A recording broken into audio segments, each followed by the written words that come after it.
Summer's almost here, and for a lot of people, that means your big summer vacation is just around the corner. And if that means jetting cross country or around the globe, jet lag could hitch a ride and leave you feeling less than your best while you're away. So we have Dr. Manisha Raja here this afternoon, and she's going to offer us some tips to help us beat the jet lag no matter where we travel or when we travel. So thank you so much for joining us this afternoon. So for most people, jet lag is just really feeling tired after they travel. Is there more to it than that? There is.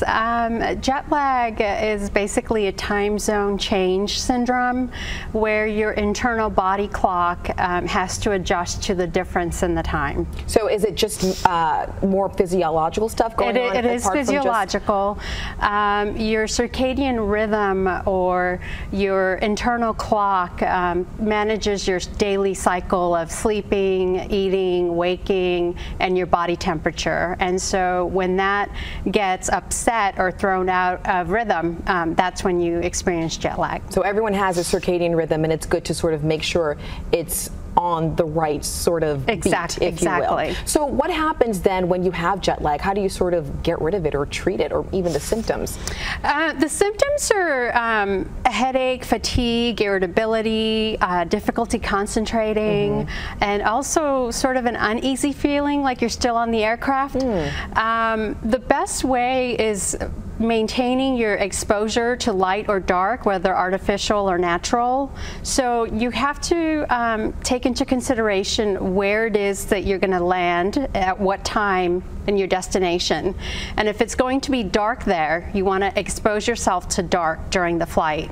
And if it's going to be light there, you want to expose yourself to light. Wow, lots to consider when you're planning that trip. Yes. The other thing is, people are wondering, is jet lag worse when you're traveling in one particular direction versus the other? Yes, it traveling is. Eastbound is worse. That's the culprit. Because it's more difficult for your body to advance to the time rather than to delay it. So it's more difficult to travel eastbound. Interesting. So if we know we're going to be traveling in that direction or any direction, changing time zones, is it actually possible to prevent jet lag?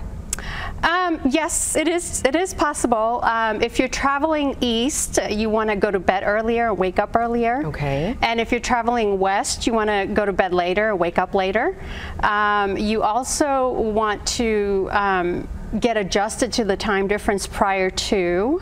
You can also make sure that you stay hydrated during the flight. Avoid alcohol and caffeine. Also avoid large or spicy meals when you get there so you can have a good night's sleep. All right. And those are all clues to avoiding it. Good tips we will keep in mind for our next trip. Dr. Raja, thank you so much for joining us. Really appreciate it. Thank you. All right, hopefully that will help a little bit. When we come back right after the break, Colleen has a breakdown of our forecast, including how much rain we can expect.